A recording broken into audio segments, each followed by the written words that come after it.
Welcome to The Challenges of Change, the podcast where we explore the transformative journey towards self-improvement and personal growth.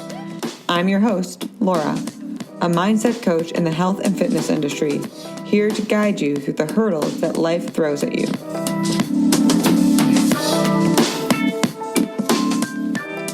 In each episode, we'll delve into practical strategies and insightful discussions to help you manage stress, regulate your emotions, upgrade your mindset, and ultimately reclaim your sense of worth. I'm thrilled to have you join me on this journey of change, challenges, and self-discovery.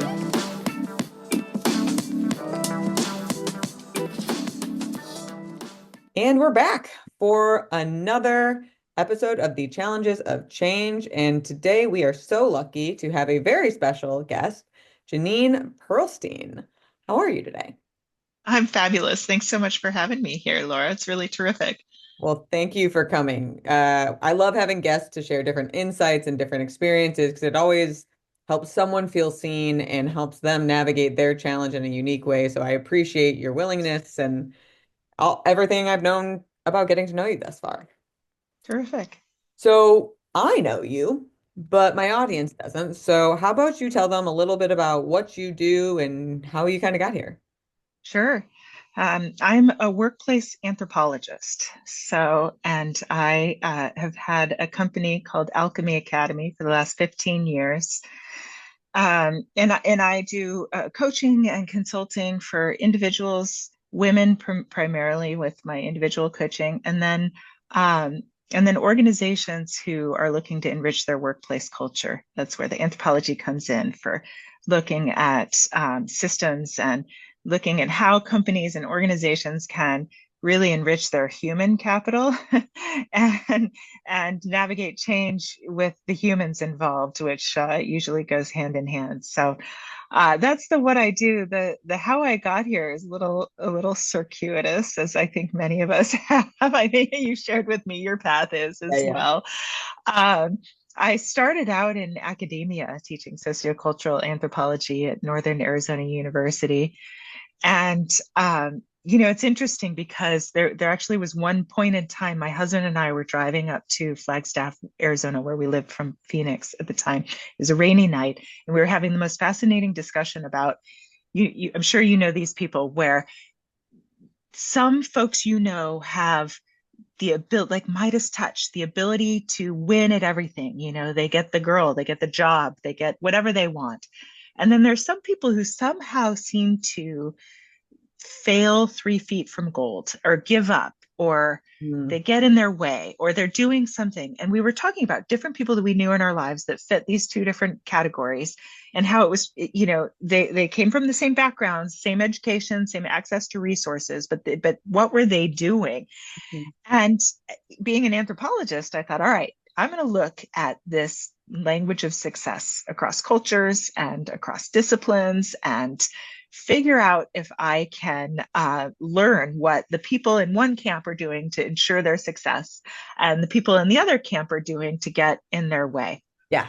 And, meanwhile, I would love to tell you like linear path, and I figured it out and then I adopted it. And it doesn't work that way, right?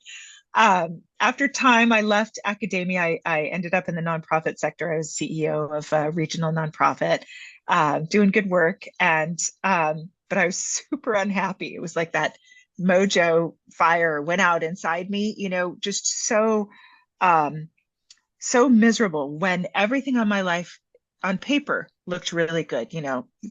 Great job, great mission, beautiful husband, 2 beautiful kids, wonderful house, like everything was fine. But then as soon as I start telling my girlfriends, over a glass of wine, how are you? And I get tears in my eyes and go, I'm fine. Yeah, I'm fine, but I can't hide it. Right. Something's wrong. And I recognized that I just wasn't in the right spot for me. I ended up leaving that job and going out on my own. And I was thinking, I was quite sick. People kept telling me, oh, you have nonprofits disease. But I needed to focus on myself for a minute. And so I went to that research that I was doing, that language of success. I'd been gathering articles and books and stuff in a physical beach bag. That was back like I before love I that. was, I still aging do that. myself. I Yeah, still do yeah, that. like it was tucking them in. And I went on retreat with a girlfriend. She was working on a book, and we were at this resort, and I found this little corner table in the lobby area, and I dumped everything out, and I recognized, like, I've got something here. I need to start doing this myself. And then, here's the end of the story, is that the more attributes that I was gathering for myself to help me get out of my own way, stand in my strength, really step into becoming the powerful, recognized leader that I was meant to be, the more I decided maybe my clients want to know this as well. Sure. And that's how I came up with my first coaching program. That was 15 years ago, and yeah, Amazing. and then it has evolved since then. That's so awesome. And that's what, honestly, it's one of my favorite things to do with people when I go networking is to ask them about their journey because Yeah, you even made the comment, like, of course it wasn't linear. And I like that right. it was the of course, because of course, but yet when we're planning it, when we're like, oh yeah, Right, I'm gonna go do blank, there's like right. this unspoken expectation it's going to Yeah, be linear. And I yeah. think for everyone, like recognizing there's no such thing as linear. No kidding. Isn't it funny too, Laura, that we can give grace to other people for having the circuitous path, but I should be doing it differently. I should be better than that. Oh, you just teed me up. So you just pinged like something that had been like ping-ponging in my brain. And I actually had a Yeah. session with a client yesterday about this, the transactional mindset and Mm-hmm. specifically striving versus aligning. So Oh, exactly what you were talking about is like we can have grace for other people. We can understand, but we feel like we should be doing something else, right? And totally. kind of the The transaction, tyranny of the shoulds. oh God, don't even get me started on that. But like the striving narrative or personality, so to speak, is I should do this, I need to do this, and if I do these things, if I partake in these behaviors, then I should get this result. Right. So like I Right. started as a personal trainer, so I experience this all the time where people are like if I eat Yeah. well, if I move my body, if I sleep, right, I should get the results. And when we don't get the results, what's the first thing we do? I have failed. I Yeah. am shamed. I Uh-huh. feel awful. Yes, exactly. And it's so fascinating because and I just love this so much. I knew this was going to be great. You and I Uh-huh. speak the same language, but a should by definition is externally motivated. And I think so many of us, especially in younger generations that grew up with social media and external validation, you're always looking for the like, always looking for the somebody to validate what you've said. We feel like that's where our worthiness comes from, Mm, when in fact, when we can tell our own story, when we can champion our own selves, and we know that our validation, our worthiness, our ability to own the ground that we walk on, that comes from ourselves. And the mhm. more work that we can do to challenge anything, any limitation that tells us that we're other than super amazing, Yeah. it is not worth our time to be listening to. And so that I'd say, one big question that I talk to my clients about a lot is, where are you getting your validation from? Mm. Really, where are you getting it from? Yeah. It's interesting because I have this I love all these post-its and quotes everywhere. Like I'm so Yeah. happy people see this side of my screen because if they saw Yeah. the other side, they'd be like, whoa, this girl. We are the same person. But the quote that's is like on top of my screen, so it really stares me in the face, is alignment isn't just about chasing the dream. It's about moving in sync with its energy and its pace. And when I I think love about this. validation, and mind you, I'm a coach, so I've gone through this a little bit already, but I know that what I do, how I strive, what I accomplish has nothing to do with my person, who I am, what I represent, my worth. Like I'm great. And while I pursue goals, things are going to happen. And those feelings can suck sometimes, but they don't mean anything about me. And I'm a very ambitious person, but what always trips me up in the pursuit is the energy I move through. And it's Mhm. interesting to see how the it's not even about validation anymore. It's about just moving forward. And it's kind of like this Mhm. previous thing, but to me, I think like the opposite of striving, which we're striving for validation, is going inward, right? To align and ultimately connect with the internal validation, right? That's right. Yeah. And the only way we can really do that is through experimentation. Like what Yes. Isn't feels that right true? to us. Yeah. No. And really being in tune with what feels right and what doesn't feel right. Hmm. I actually I have a sticky note right here that says, "What are you an energetic match to?" Ooh, that's fun. And I think about this because you're talking about the energy right now, and for me, I think that's the conversation. That is everything. The energetic match to what it is that you want, where it is that you want to go, enables us to be in a place where we can focus on who we're being, not as much about what we're doing. We can't Mm, let that go right. by any means, but it's so much more about what we're the certainty that we're expecting based Mhm. on who we're being. And that's it. That's the It is. formula. We're done. That's it. There you go, guys. Hopefully that was helpful. Bye. No, Right. just kidding. But yeah, and it's funny because I remember who I was kind of before I recognized all this and like the suffering state of like that depth and darkness and overwhelm and stress and that the poison of productivity is kind of what I like to think of it as. It's I like like that. we have to optimize, everything has to be efficient. It's like it's always operating from lack. And I literally had another client, I asked this because she's new into the adulting world and she was feeling burnt out and she was really in the dumps about it. And she was seeking approval and validation from her boss. And I asked her, I'm like, would you seek advice about like a relationship from someone who's divorced and, narcissistic? And she's like, no. And I'm like, why not? She's like, because clearly they don't know what a healthy relationship is. I'm like, right. So why are you seeking approval from someone who drinks the productivity poison? And she's like, Brilliant. huh. Ew.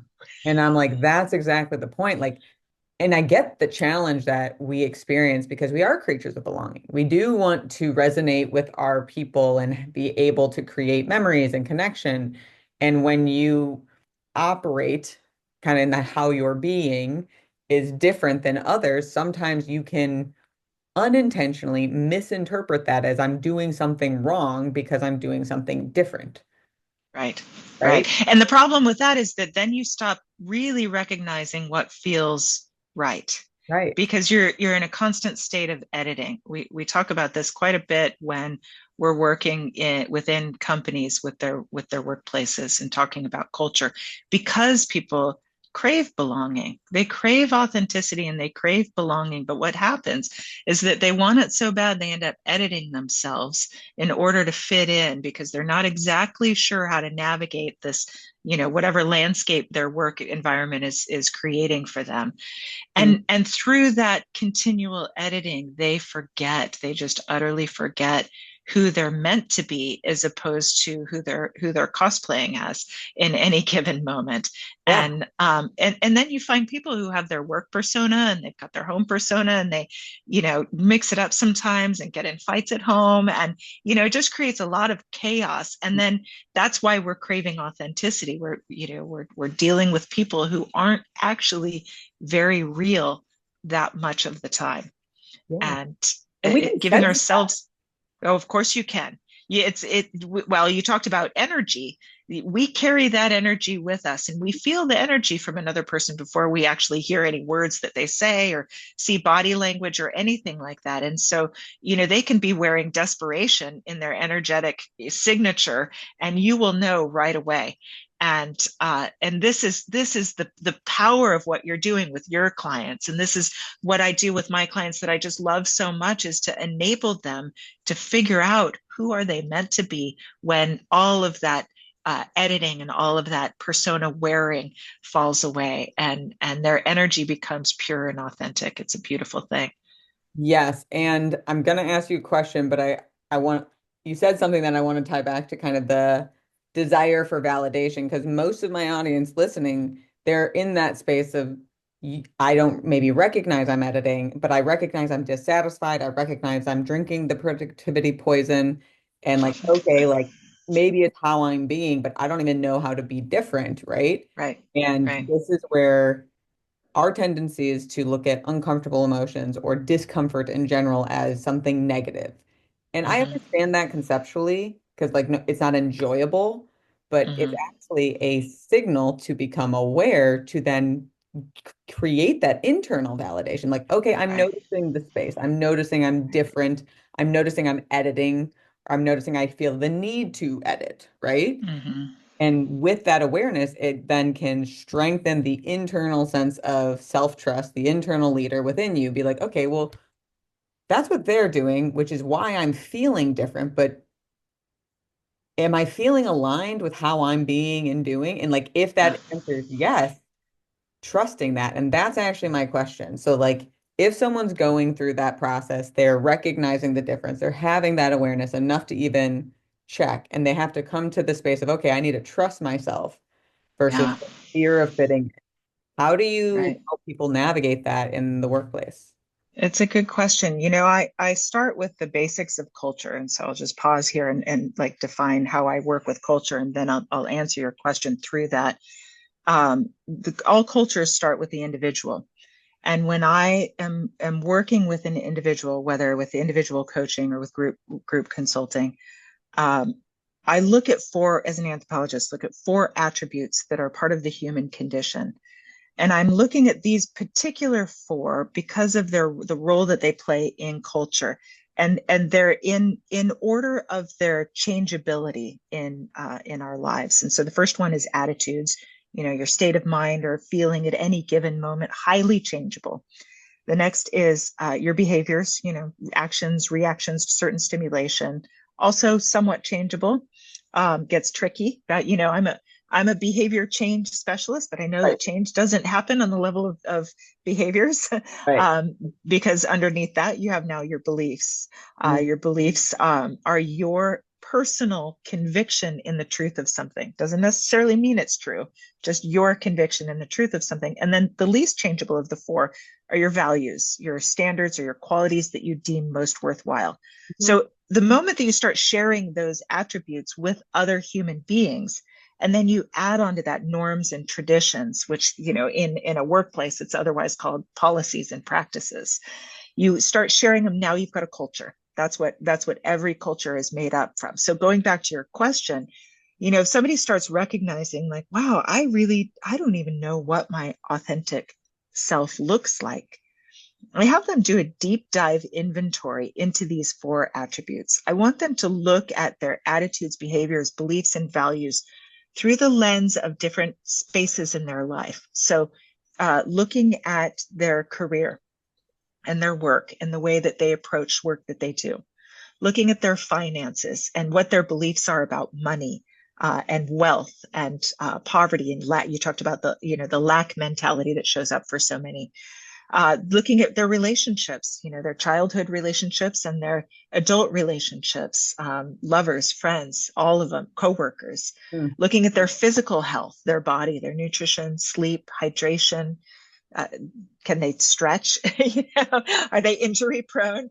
All of this, and then looking at their spiritual self, their relationship to anything bigger than themselves, which also includes any kind of personal or professional development that they do.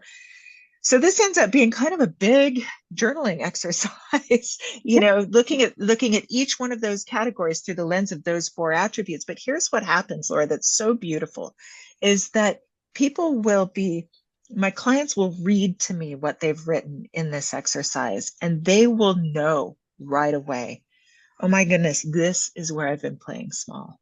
Mm. This is where I've left potential on the table, and it's not okay with me.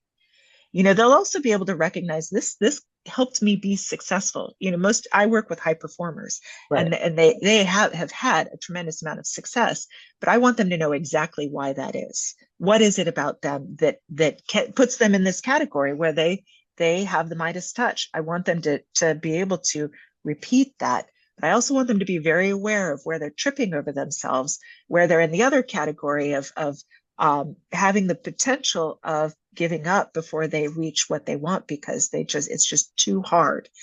And it's so beautiful because there's so many hidden beliefs that Mm. are absolutely enculturated. You're talking about this, the busyness culture, this productivity poison. Is that what you're saying? I love Yeah. it. Yeah, that tells us that, if we're not doing in the way that we feel like we should, again, external validation, then we're not worthy. And all that whole mess is an enculturated limiting belief. Yeah. And so when we can untangle that and then rewire your brain for new beliefs, Mhm. now we're cooking with gas. Oh, I like that. So I love the wide net through the journaling exercise just to kind of see everything. I have a similar exercise. I'm curious if do you ever have someone who comes back with it and they're like, okay, I see, like I can see it, Mhm, but mhm. they don't understand there, or there's a gap, I suppose, in the application of how to adapt it or adjust it. Oh, of course. Of course. And that's what the coaching relationship is about. That's what we do is it enables us to build a plan. Okay. And look, sometimes they can't see it, and that's also part of this edic perspective or outsider's perspective that I see and that you see for your clients is that people, that we can't read our own labels from inside the bottle. It's Right. very, the emic perspective, the insider's perspective is limited by the fact that what is usual becomes hidden from us. Our brains filter that out purposefully, and it's a good thing. We don't want as much information coming into our consciousness as our brain actually processes. Sure. But but we do, we filter it based off of what our culture has taught us. And if our culture has taught us this language and behavior of busyness, of perfection, of productivity, of all of these things that tell us that we're not good enough if we're not acting a certain way, then we really need to get to the bottom of exactly what's going on. And that's the work, right? Identifying what it is, changing what's the belief that you want instead, doing the work to rewire your brain, and Mm. then aligning your behaviors with your beliefs is is the work. And it's exciting because it's possible. Oh yeah. I mean, the work we get to do is the coolest shit out there. Like It I'm just gonna call it, is. right? Um, Right. it is so rewarding. And I think the relatability in both of our individual experiences of understanding and having to walk that path ourselves is such an Yeah. important aspect of it because it's easy to Yeah. preach. It's much harder Yeah. to embody, right? Yep. And Yep. Yep. I want to share something that I experienced early in my business that of how I kind of noticed a misalignment Hmm. energetically, actually. And because one of the things I noticed, because yes, I specialize as a mindset coach, but I also specialize as a stress coach. So a Yeah. lot of people, they just chalk up life things as like their life, but they're actually like Yeah. warning signals of stress. We just live in that productivity poison world, right? So Exactly. Yeah. I was very fortunate in the early days of my coaching business to meet another coach who was like 5 years further along in her journey. And she was I met her online. It was my first online friend, Yeah. which is weird. Um, and she was gracious enough to meet with me. And I for sure thought she was going to try and sell me something because every other Yeah. person I talked to was trying to do that. Yeah. Right. I was sharing with her this experience I was having because the school that I went to for my initial certification with coaching, they taught me like a specific way to onboard clients that felt really manipulative to me. Oh, yes. I've heard of Probably know these it. things. And coming from the space I had come from, like holding space for people's vulnerabilities was like the most important thing to me. So like here's these authorities that they've done this. They know what they're doing. I should listen to them. I've never run a business, right? So I Yeah. did three. consultations using their method. And Jenean, I don't nap. I'd love to nap. My brain just is like, no. Yeah. Every single time I napped, like I energetically Oh, yeah. drained. You shut down. And my husband actually was like, that's 3 naps. Like you don't Wow. nap. I've never seen you nap in 5 years. And I was like, huh. So Wow. I meet this coach, right? And I tell her about this. I'm like, I don't know what to do because clearly this is, Yeah. she goes, oh, I see what's happening. I'm like, okay, tell me. Do Like, tell. Yeah. she goes, what do you need to be okay with for your business to fail? And I was like, I don't think you're understanding. Like, I want my business to succeed. She goes, exactly. And because you're so afraid of it failing, you aren't giving it room to live. Oh, that's beautiful. And I was like, that makes sense. Okay. Yeah. And to your point, the deepest attribute of values, I thought about it.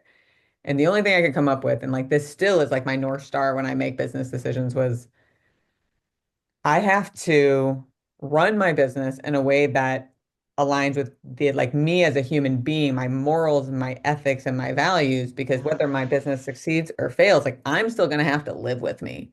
So if Right. I'm honoring people's vulnerabilities in a way that is ethical and morally aligned for me, even if Hmm. the business doesn't work, I'll be Hmm. okay with who I was in Right. that moment.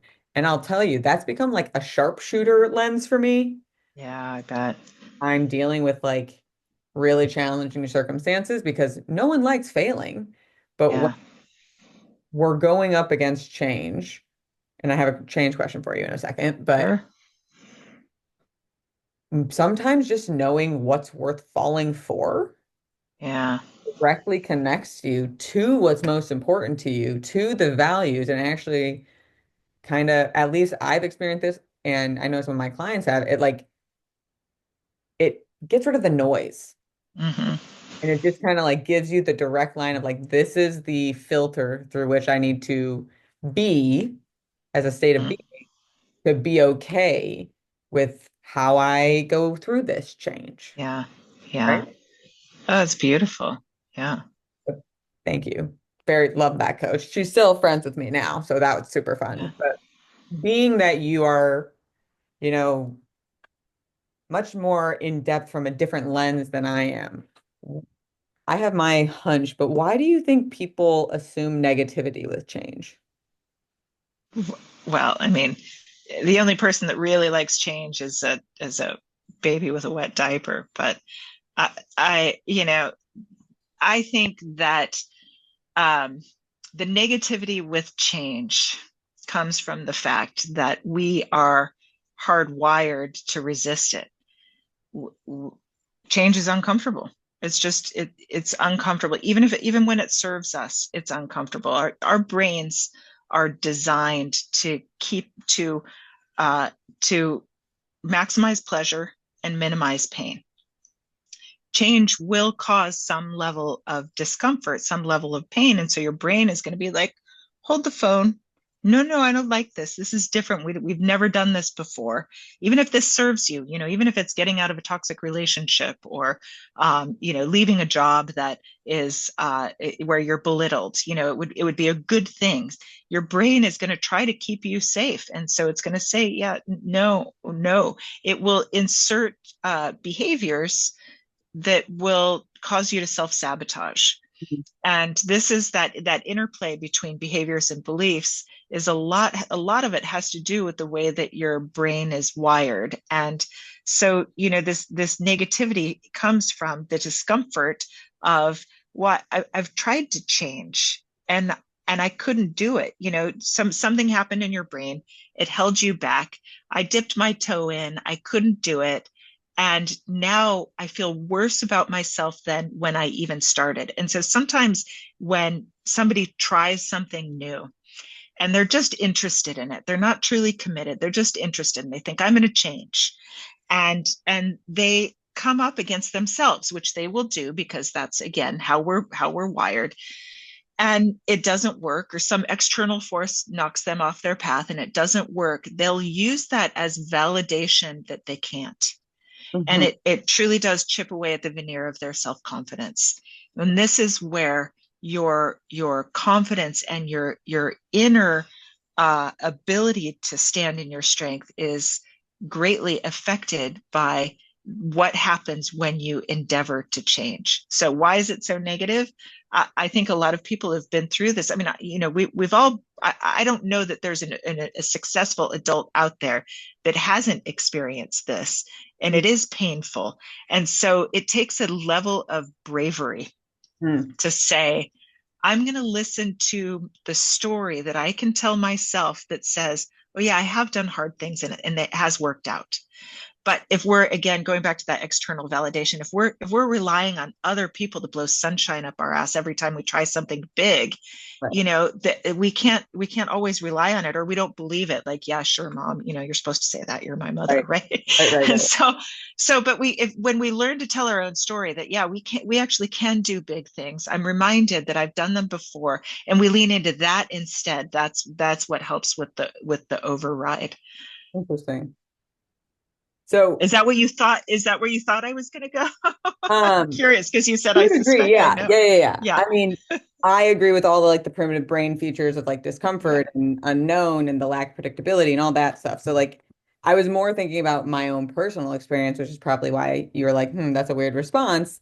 But no, in the average clientele I speak to and most people, like that's definitely something I've noticed. What's interesting is I only experience that type of resistance or negativity towards change in relational environments, but Mhm. in personal environments, like when I'm striving, when I'm, trying to accomplish something in general, Mhm. change is actually exciting to me. Sure. And I think it's Yeah. like the adventurer in me. I'm like, ooh, Yeah. what am I going to discover around the next corner? Yeah. But Right. I also operate with a undercover belief that like what's for me will find me. So if there's a Yeah. like a shitstorm over this hill that I don't see, am I going to enjoy it? Not Yeah. necessarily, but I Yeah. do believe that if there is a shitstorm, I'm supposed to experience it for some reason or another that I Yeah. can't understand yet. So the Right. greatest thing I can do is find alignment in how I want to be as There I you go. navigate this to kind of get to the top of that mountain, which is Sure. part of why my logo is what it is. I've always believed like you have to work for the best views. Like I love Yeah. hiking, and there are certain views that like you can't see unless you do the work, right? Yeah. Yeah. To Right. your point, we're filtering so sensitively Yeah. to look for evidence of our failures. But I also have learned from myself that I learn so much more through application. Yeah. Yeah. Learn, Right. learn and Many of failure us are the do. same thing, right? Absolutely. And the reason why you're able to find excitement for change, I believe, is because you've done the work. You've been there before, and you know that you have the ability to redirect Hmm. and to change things up if they're not working. It's not going to sink you, that there's no crocodile pit at the bottom of a failure of something that you try, because you're you, and you've done that. And so that's when change doesn't feel so horrible, is when you've done that inner work and you've recognized, okay, I actually do have the ability to navigate this. I do have the fortitude and the wherewithal, and primarily the worthiness is baked into the cake in me. And that's the state of being through which change turns into excitement instead of something to be upset about. So I completely agree with that. And I actually had this aha like a couple months ago. I broke like 9 bones when I was younger playing sports.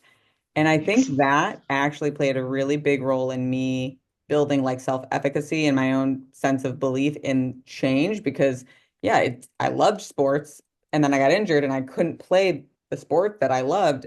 But then I would see how the healing happened and I was able to play the next year. And it kind of like in a way, I think that helped me see the longevity of things versus Uh, like feeling captured by the moment. Undoubtedly. That's beautiful. Yeah. So many questions. You're definitely going to have to come back on. But specifically around emotions. All right. Because I notice this a lot with my clients where like we know that like, don't believe every thought you have. We've heard that before. Yeah. You Yeah. are not identified as your feeling. That is something you're Hmm. experiencing. You are not it, right? Hmm. But Hmm. one of the things that I regularly notice with my clients is the they appraise their feelings as positive or negative, good or bad. Hmm. And the lens I encourage them to look through is healthy versus unhealthy. Yeah. And Yeah. I'm curious your opinion on it. Yeah, I agree with you. Is this serving you in the direction of your goals? And there's so much uh the belief in the bifurcation of good bad there or like the it's on or off, right? All or nothing. Binary, that's what I'm trying to think of. So the belief in the binary nature of good and bad really screws us, I think, because if you think about the entire spectrum of human emotion, it's like this gorgeous tapestry that's just woven from all of the things that we get to feel along the breadth of. Mhm. And what a gorgeous thing that human emotion gives us so much breadth. And I think that if we look at it through the lens of, I like what you said, is this healthy? And I say, does this serve me in the direction of where I'm going? Mm. Could I choose an emotion that's just a little bit more serving to me? Because a lot of times people come and they're pissed off, they're angry, they're just like they have such heightened survival emotion going on, and they think, why can't I feel bliss? And I just feel like, wow, you know what, if we could just get you to like I don't know, like mildly upset, Yeah, we would be it would be a win. let's right. let's let's work on that. And so I think that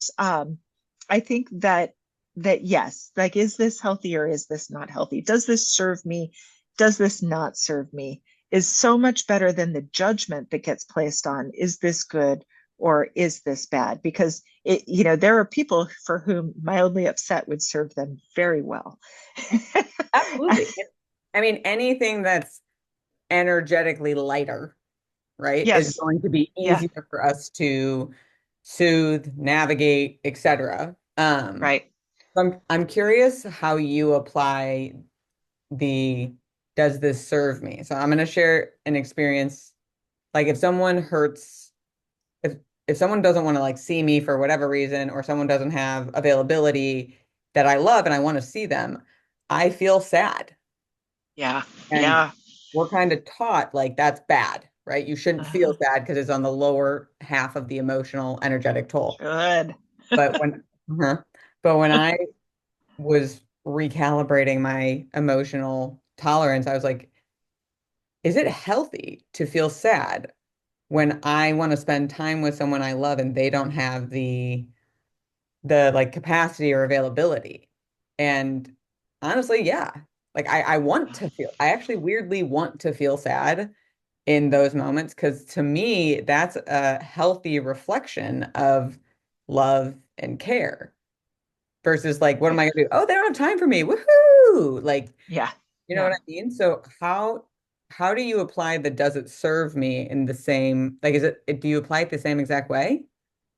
The same exact way as you. Is that what Like you're saying? Or like I ran through the like I'm feeling sad because of this situation. yeah. Is Yeah. that a Yeah. healthy emotional output given the circumstance? Right. How do Right. you Right. Yeah, yeah, it is very similar. So the how you serve me, it relies on them having done the work of figuring out what it is that they're looking for. Like bigger goals. My book is called Finding Your Lighthouse: A Leadership Guide to Navigating Change. And so I use lighthouse as a metaphor. Like, what is your lighthouse? What is the thing that you're ultimately going for? What beacon is shining for you in the dark that you are headed toward? When you know that you're crystal clear about that, then you can gauge about whether or not a certain emotion at a certain time is going to serve you. And there's so many different ways to answer that because all emotions create a biochemical response in our body. And some of them are not good for us, particularly if we're feeling them over and over and over again.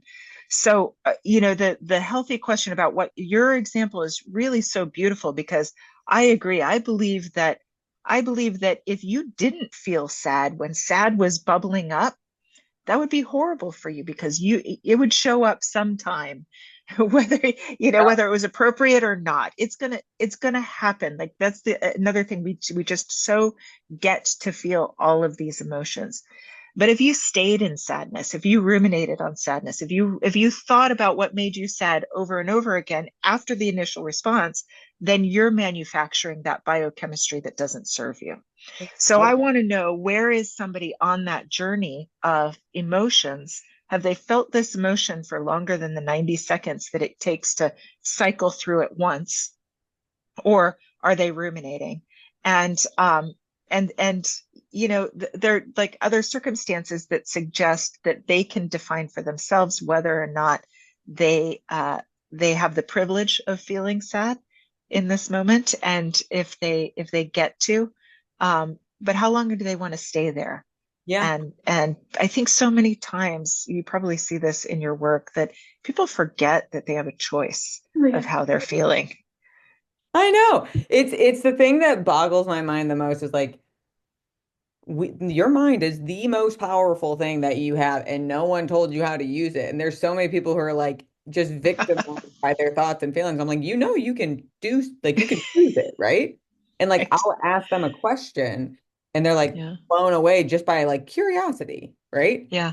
And that Yeah. is, I mean, so this is actually one of my, since we are gonna have you back on, but what is your, if you could like pick an energy or an emotion to experience life in, which one would you choose? It's such a great question. Um, I have this feeling that comes from imagining being unlimited, and I struggle to put words to it, but I can manufacture it on my own, and I feel it, and I feel this great swelling in my chest, Mm, and so whatever feeling that is of being truly unlimited, mm. that's where limitless. There you go. I endeavor to do that much of my day, and I actually work very hard. I attempt at cultivating my emotions Mm. throughout the day purposefully, so that I can stay in that state, because it serves me. And then I become an energetic match to what I want, because what I want is unlimited. Yeah, that's a good one.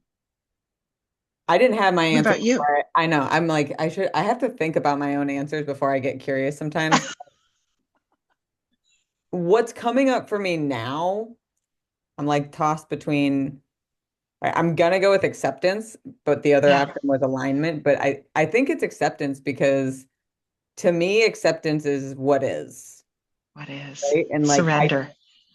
right. And I truly believe in the natural and necessary ups and downs of emotion and life to build the skills, to create the discipline, to build the self-esteem, to Yeah.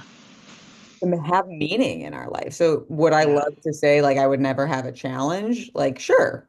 But like Yeah. that would be a really boring life too. Sure. And Yeah, I recognize. absolutely. So, Dr. Susan David writes in her book, Emotional Agility. It's a quote. I have it in one of my post-its. Uh, One of the great paradoxes of the human experience is that we can't change ourselves or our circumstances until we accept what exists right now. Acceptance is a prerequisite for change. We don't like Yeah. what we don't like, we just cease to be at war with it. Once the war Yeah. is over, change can begin. I love that. I love that so much. I did a lot of personal work back in 2020. I'd been teaching transformational development for a decade, over a decade by this point. But I was working, I always work with a coach as well. And my Oh, coach yeah. works with a coach, like this is just sort of to being Yeah. in integrity for my own work. And my coach was talking to me about this concept of surrender. And I was experiencing some things in my life where I really needed to surrender, and I was resisting it so bad because I had this hidden belief that suggested that surrender was a passive activity, and I was a very active person. I wanted to actively fix my problems. I didn't want to be passive about it. But then I learned surrender. There's nothing passive about truly surrendering. Mm. And this gorgeous paradox in life, that level of allowing and Yeah. being truly agile in what is happening in that mode is magic. It's magic. It's really where a lot of healing can happen and a lot of growth opportunities start coming your way, per your quote that you just read, which I just love. I think it's really gorgeous because you can't step into it until you've come face to face with that level of giving of yourself, energetic giving. Have you ever, I mean, you could write poetry. One, that's just something, just like how you articulate yourself is very poetic. Oh, thank you. Have you ever read The Map of Consciousness? No. So it's very enlightening, but ultimately there's like this energy scale, right? And it shows the different emotions, the different frequencies. Right. Sure. I've seen something like that. And they have different associated emotional states. And something you just said, like acceptance is on there. The associated emotional state with acceptance is forgiveness. To your point, Gorgeous. forgiveness and surrender are like two sisters that are twins. Yes, they are. And the view of life is harmonious. Beautiful. And that is exactly what I think surrender gives us is harmony. Yeah. Yeah. Right. Right. I could never get to the limitless feeling without having done a whole, pardon me, veritable shit ton of work with surrender. I mean, I just really like that. That's part of what we do. This is the work. I agree. I mean, if you are a coach and you don't have a coach, I don't understand it. Yep. But we get to see the transformational power of what we do every single day, which is just the coolest. But for the audience, how can they get more of you? Because I know they're going to want more. Great. They can find me at my website is alchemyacademy.com, and I'll just preface it's spelled ALCHEMIE Academy. And they can find me online, Facebook, Instagram. I don't keep business pages alive so much because I like being personable. So find me as your friend. For your audience, I don't say that in front of the bigger keynote audiences that I have, but otherwise I'm also on LinkedIn. I really love engaging with people, and on the level that they are, the very real level of humans. And I try not to put barriers between myself and them. So certainly this is an open invitation for anybody to reach out. I mean, I love that. And what was your book called again? Lighthouse? It's called Finding Your Lighthouse, The Leadership Guide to Navigating Change. Awesome. So it's on Amazon. I will link all of that in the notes, so it makes it super easy for you guys to find Jenean. And thank you for being a kindred spirit. Thank you for your authenticity and transparency. And I really value another mirror of someone doing very similar and different work in different ways, because I think it's really important to have these messages shared from different voices because it's going to resonate differently. So I really appreciate your presence and everything you brought today. Oh, right back at you, my sister. This is just a delight. And the time went by so fast, and I've enjoyed every minute. Well, thank you so much. And to our listeners, enjoy this one. Send it to everyone. You know why. And I will chat with you next episode.